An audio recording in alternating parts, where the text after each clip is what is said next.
Awit ni Solomon, Kabanata 4.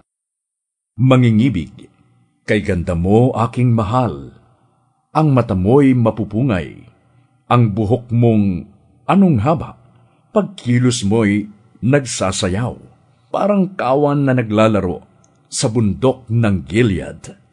Ang ngipin mo ay simputi nitong tupang bagong linis, walang bungi kahit isa, maganda ang pagkaparis. Ang labi mo'y pulang-pula, katulad ng eskarlata. Kapag ika'y nangungusap, lalo itong gumaganda. Aninag sa iyong belo, ang pisngi mong namumula.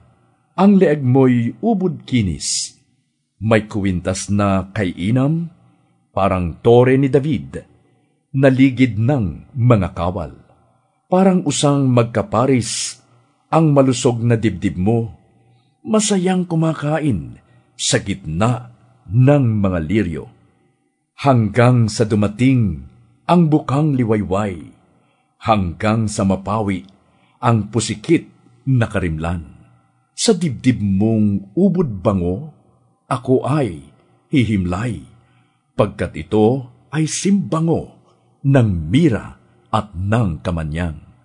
Kay ganda mo aking sinta, kay ganda mo aking mahal, wala akong maipintas sa taglay mong kagandahan.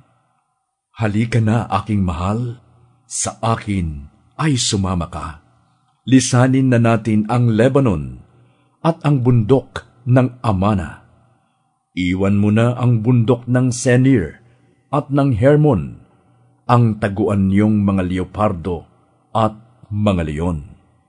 Aking mahal, aking sinta, ang puso ko ay nabihag ng mata mong mapangakit at leeg mo na may kwintas. Aking mahal, aking sinta, kay tamis ng iyong pag-ibig.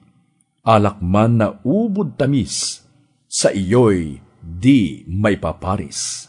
Halimuyak ng bango mo ay walang makakatalo. Ang labi mo aking hirang, sintamis na mga pulot. Ang dila mo'y waring gatas, ligaya ang siyang dulot. Ang bango ng Lebanon ay tila nasa iyong suot. Katulad ng isang hardin, itong aking minamahal, na may bakod sa palibot at sarili ang bukal. Halaman ay magaganda, waring hardin ng Granada. Namumukod, natatangi ang kanyang mga bunga. Mahalimuyak ang mga nardo, mababango ang henna.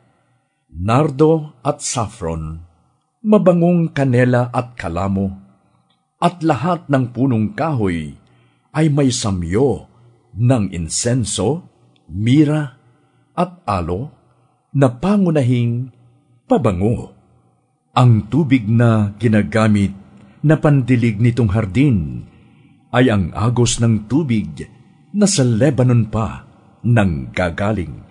Babae, umihip ka hanging timog, sa hilaga ay gayon din, nang masamyo ko ang bango na buhat sa aking hardin. Hayaang ang aking sintay magpunta sa hardin niya upang pumitas at kumain ng mga bunga.